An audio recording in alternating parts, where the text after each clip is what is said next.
How to download and install Disney Plus app on Android devices. Hi guys, welcome to our channel. Let's begin. In this video, I will guide you on how you can download and install the Disney Plus app on your Android device. For this, you want to launch the Play Store app on your device.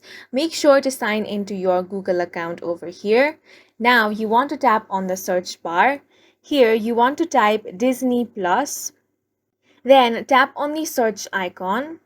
Now, if the application is available in your region or country, it will appear on the search results. If it is not, you're going to receive this disclaimer that says this app isn't available on Google Play in your region.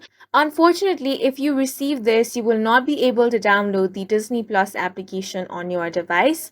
However, if it is available, you simply want to tap on that application and then tap on the install button.